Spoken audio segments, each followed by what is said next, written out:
All right. So, Steve, good to see you. Good to see you. Yes. For those of you watching, my name is Weston Kieschnick. I am an associate partner with the International Center for Leadership and Education. I'm Steve Garwood. I am the Director of Consultants for ICLE. It's good to have you all here. Weston and I are kicking off a video series where we get to watch some other people at work presenting, facilitating, and the like. And we wanted to share with you. Weston, you brought this clip today. Yeah, so this is Geoffrey, Canada today. I chose this video for a couple of reasons. Number one, it is right squarely within the wheelhouse of our expertise as educators. That being said, Steve and I, we talked about this. Keep in mind, the focus is not on the content and whether you agree or disagree with the content. What we want to pick apart are the skills relative to presentation and facilitation, because there's frankly some amazing stuff here that we can learn from. Who is Geoffrey Canada? For those of you who don't know, he is the president of the Harlem Children's Zone. And the goal of the Harlem Children's Zone is to quite simply increase high school and college graduation rates amongst students in Harlem. And I chose Geoffrey because he is in such profoundly high demand as a speaker. And you're going to see why here momentarily. So, Steve, I'm excited to chat you up and see what you think. Okay. And Steve, I've never seen this. Yeah. You've seen this. I have seen this. Steve, you have never seen this and weren't familiar with Geoffrey's work before this moment. Right. Here we go. Awesome. Let's get it.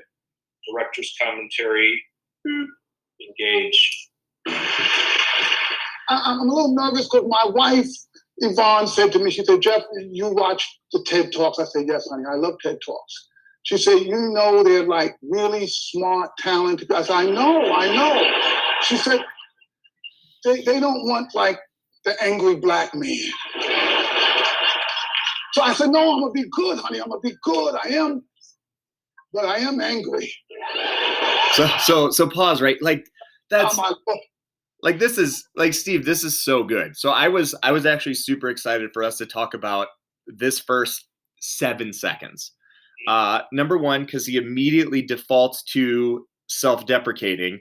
And number two, he just sort of like just glazes by this. I don't even glazes by. Yeah, that's a thing I'm saying. Yeah. But just like the level of self-awareness, right? Like, okay, there's a possibility based on what I'm about to say next that your perception will be like, I'm the angry black guy.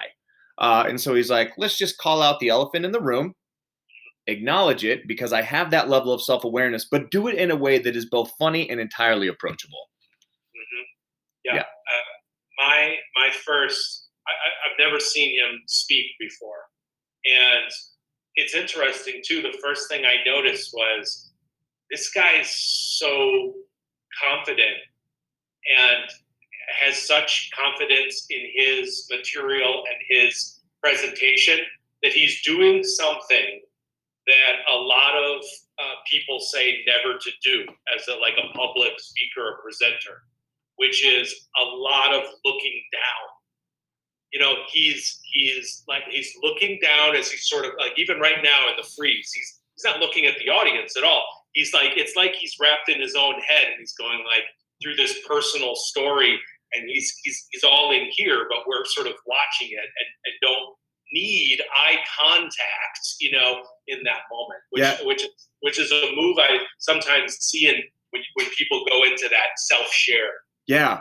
And it's such a strong move because this guy's a presence, obviously. And I mean, think about how this is different if the guy comes out and just absolutely like blasts you with super strong eye contact. Right. And his opening line is like, I'm angry. It's like, oh God, like here we go, but he just like, it's super disarming. Yeah. Love it. It's a strong start. So this is why I'm excited, but I'm angry. This year, there are going to be millions of our children that we're going to needlessly lose. That we could right now, we could save them all. You saw the quality of the educators who were here. Do not tell me they could not reach those kids and save them. I know they could. It is absolutely possible. Why haven't we fixed this? Those of us in education have held on to a business plan that we don't care how many millions of young people fail. We're going to continue to do the same thing that didn't work. And nobody is getting crazy about it, right? Enough to say enough is enough. So here's a business plan that simply does not make any sense. I grew up in the inner city, and there were kids who were failing. So, Steve, this is something else that he does really well. He'll continue to do it throughout, which is like, hey, I'm going to start and talk about this conversation that I had with my wife, right? Like, boom, immediately approachable content, like immediate resonance, like really brief sort of like anecdotal storyteller mode. And then I'm going to tell you something that's really, really hard to hear, which is like, why are we doing this thing the way we're doing it? And then right about the point where it's just like, oh man, where it's like he weaves in and out of, oh, this feels like a lecture, like I feel like I'm in trouble, right? Which it could easily feel like, but it never feels like that. And right about the time we start to dip into it, he's like, all right, and bam, into another story. To me, yeah, it's like recognition of, and this is a thing that's really hard to notice when you're in it. As an audience member, when I'm in it and I'm listening to someone speak to a group like this, or even small groups or individual, it's a conscious weave. Even if it's, he's arranged his presentation like this. I mean, he's done this presentation presumably many, many times or something similar to it. And it's like he knows that if you live in condemnation lecture, we're doing badly. Like our industry has a bad business plan. And why are we not going absolutely crazy about this? He doesn't then go, do you know what I mean? Yeah. Who's out here is really crazy and mad? Yeah, let me tell you some more horrible things. Like he moves out of that within 30, 45 seconds. Yes. Into like, hey, here's a little story. You know what I mean? Because what he's telling his audience is really difficult to hear. And yet we've had opportunities to laugh through these moments, which then makes difficult content all of a sudden less painful. I don't know. Well, here's another, and here's another thing, like going visual for a second. I don't know if you can see my cursor now. I was going to ask you about the hand in the pocket thing. You and I have talked about this too. Like, it's another classic top 10 list on a blog. Don't do this if you're in front of a group of people, putting your hand in your pocket. And I remember, like, even myself, like, being taught that in like a speech class in high school and college, and it's like, and so then you drill into your mind, you create this like mental checklist of like, always keep my hands visible, without ever really, critiquing that idea.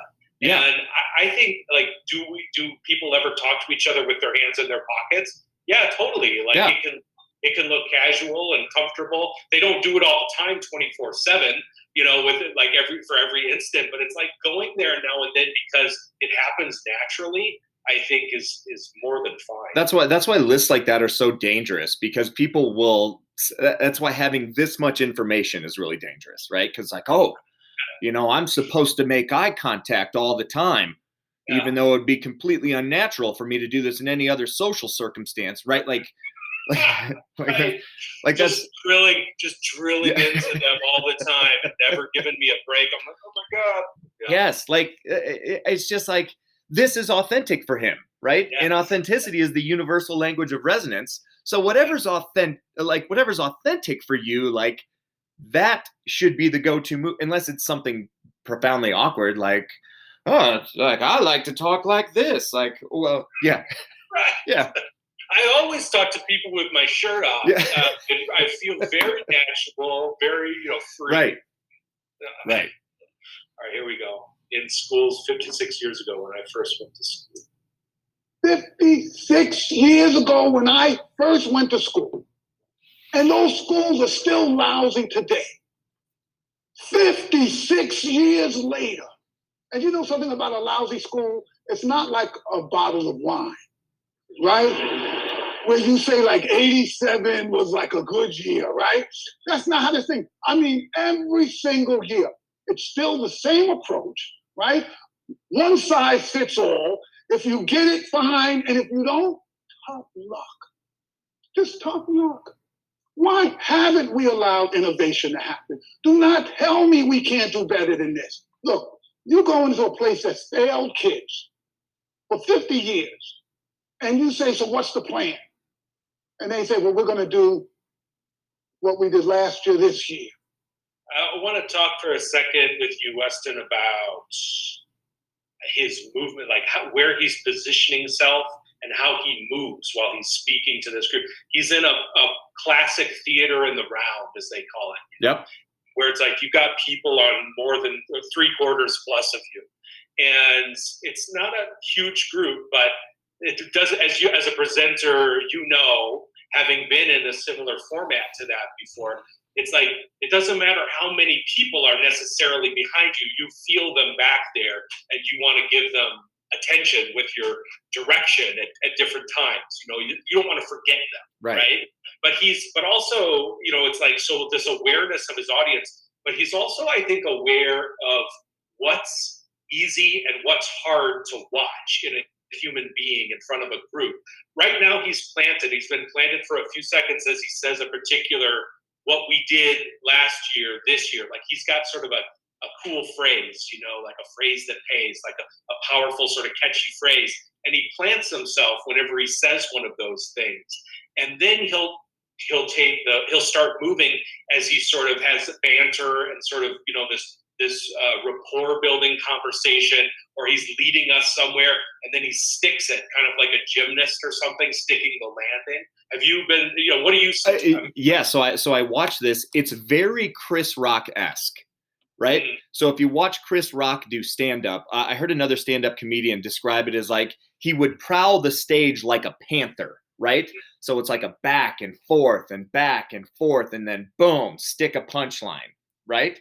Yeah. And Geoffrey Canada's methodology is so this is such a great example of how like people who do it well, regardless of what the content or the medium is, like they'll follow similar habits. And so you'll see him and it's back and forth because it's almost as though like, I need you to feel the excitement and the sense of urgency that I have around this. And then boom, I need you to remember this moment right here.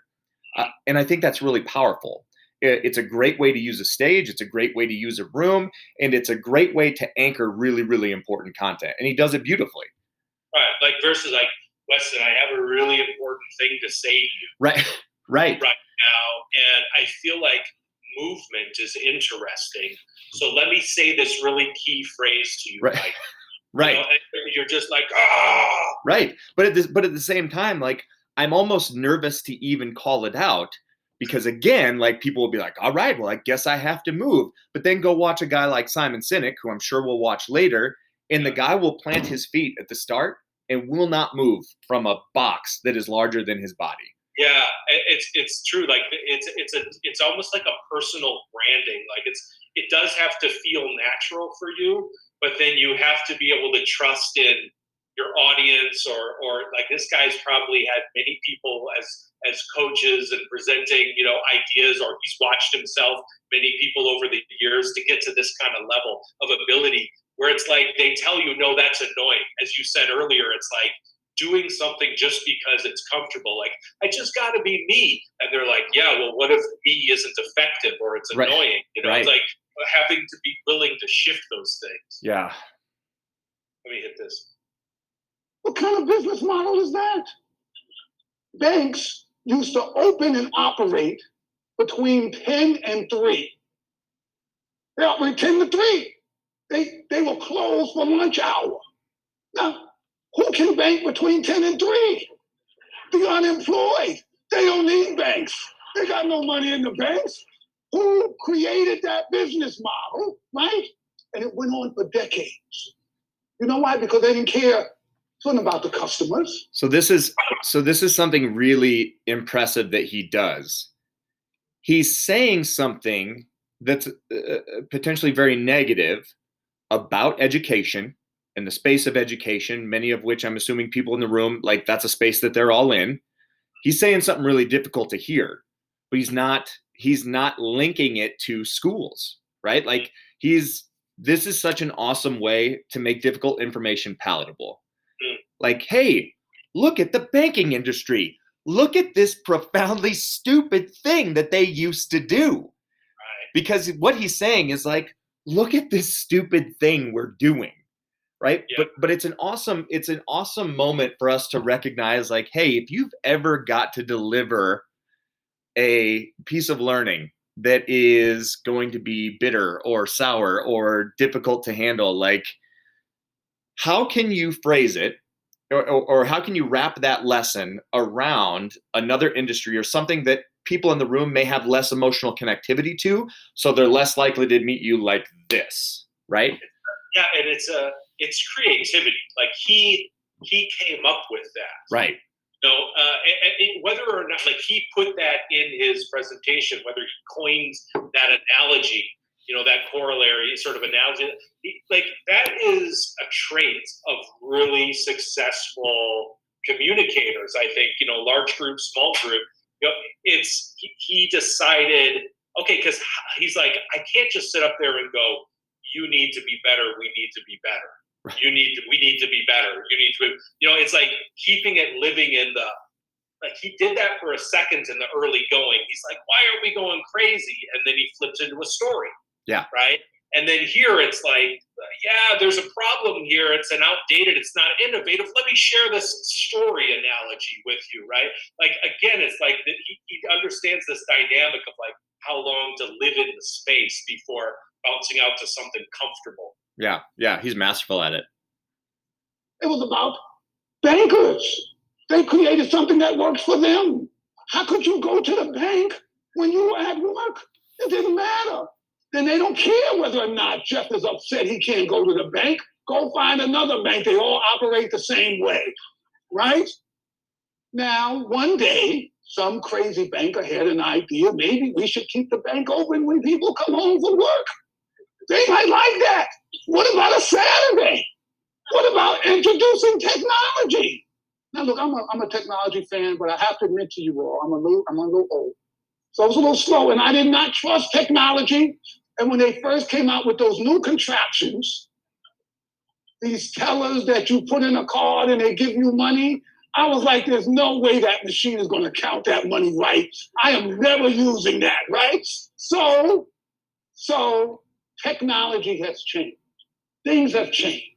Yet not in education. Why? Why is it that when we had rotary phones, when we were having folks being crippled by so COVID, this is so stupid. Like, this is so stupid to even call out, but like the little napkin thing he just did. Like everything we do in front of a group sends a message. And he's just like, oh, you know, like working up a sweat up here, let me wipe it, put in the, like, as a viewer, for whatever reason, like that moment makes me feel comfortable. It's just like, this guy has us. This guy is holding us right here, right? He is profoundly comfortable with whatever's going to happen in the room. If he's got some sweat, he's going to wipe it off. It's not a big deal.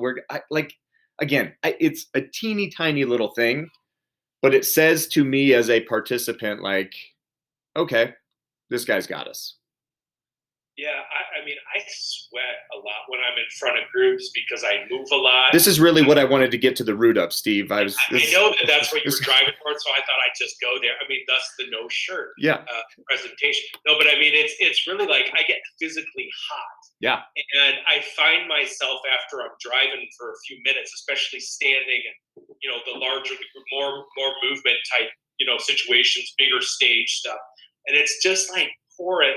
And I'm doing this kind of stuff because I'm not like, for some reason I always equated like a handkerchief, like, well, I'm not Mark Twain, you know, this isn't the 1800s, you know, like I don't use handkerchiefs, you know, but I've craved it so many times. And it is kind of a humanizing moment, like taking a drink, you know, you see like a presenter or a comedian kind of like take a little drink, or they've got a mug if they're on camera. I know that you and I are both not averse at all to having a drink or a mug of coffee or whatever. Yeah, it does feel more like, oh, like I'm just kind of hanging out. This is real. Yeah. It's good for us to recognize, like, hey, we don't have to hide that stuff. Like, it creates this moment where, like, this superhero type person who's just up killing it is like, oh, okay, good. You're like, I was sitting here wondering, how are you not sweating like an absolute freak in that suit? Like, but have you seen people? I have seen presenters, facilitators talk about their sweat a bunch. Yeah, I don't want to hear about it. They keep saying I was doing it jokingly a second, but it's like, they keep saying like, man, I am sweating. It is hot here. And it becomes like a subplot in their presentation of like, how much sweat will you have, I've 100% made that mistake where I'm just like, sweater was a bad choice. Like, well, keep on sweating. I am disgusting up here, people. That we were teaching the same way that we're doing right now. And if you come up with a plan to change things, people consider you radical. They will say the worst things about you. I said one day, well, look, if the science says, this is science, not me, that our poorest children lose ground in the summertime, right? You see where they are in June, say, okay, they're there. You look at them in September, they're going down. So, woo. So I heard about that in '75 when I was at the ed school at Harvard. I said, oh, wow, this is an important study because it suggests we should do something. Every 10 years, they reproduce. He really slowed down. He really consciously slowed down. It suggests that we do something. Yeah.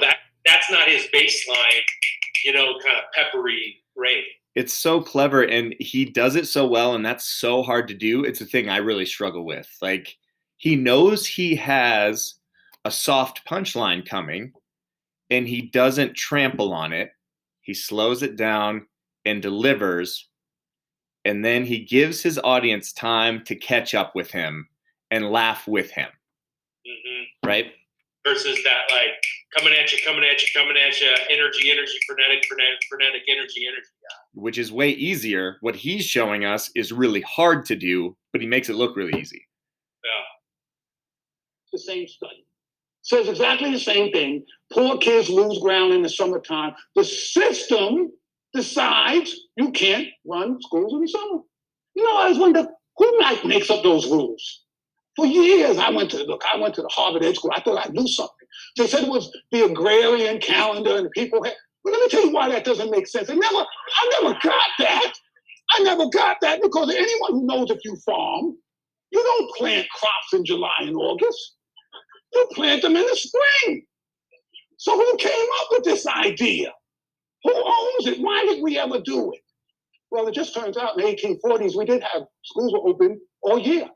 They were open all year. I was like, is he going to have a phrase at some point here like, but, what are we growing here?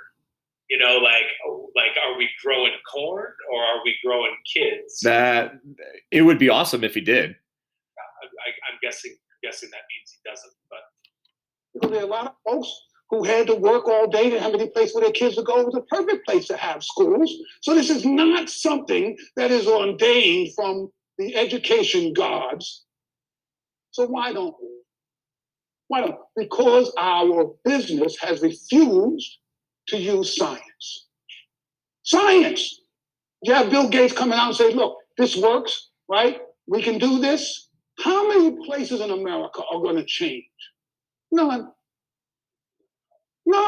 Okay, yeah, they're two. All right, yes, there'll be some place there because some folks will do the right thing. As a profession, we have to stop this. The science is clear. Here's what we know.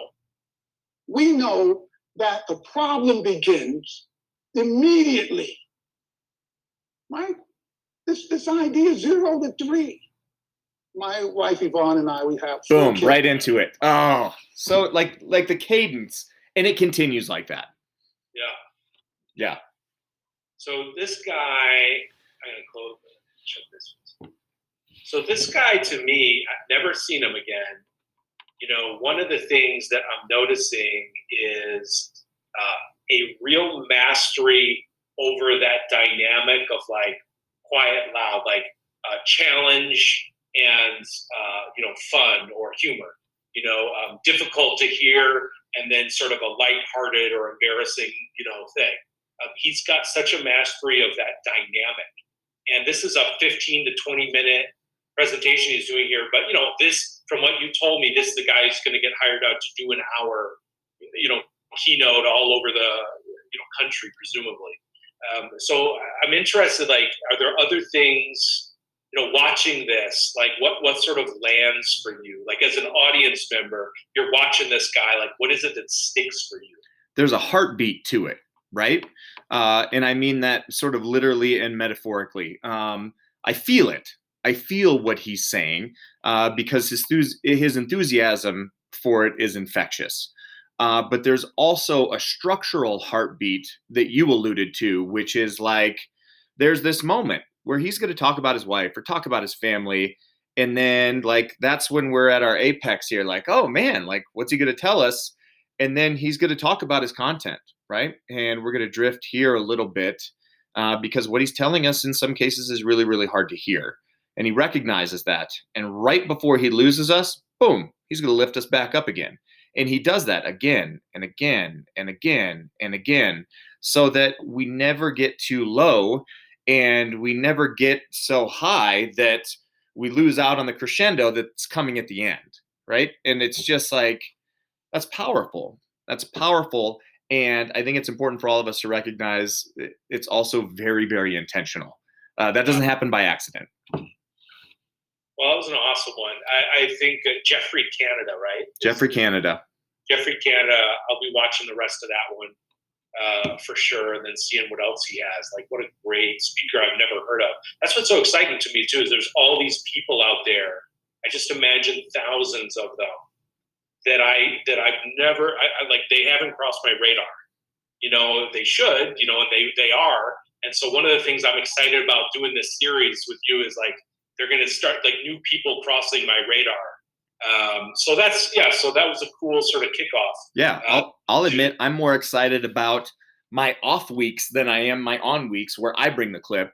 I'm more excited because again, like there's a mountain of people who do this really, really well and at a high level and who aren't talking about education that we can learn from. I mean, just in this one session, we talked about stand-up comedians. We talked about people who are well outside education. I think that's important for us to recognize so that when we come with a stand-up comedian one day, or we come with somebody who you've never heard of, like, stick with us. There's something to be learned, shocker, from everyone, regardless of their field or area of expertise. All right, thanks for tuning in, everybody. We'll keep on sending out more of this content as often as we can. Hope you enjoyed it, and we'll see you next time. Awesome. Thanks, guys. Be well.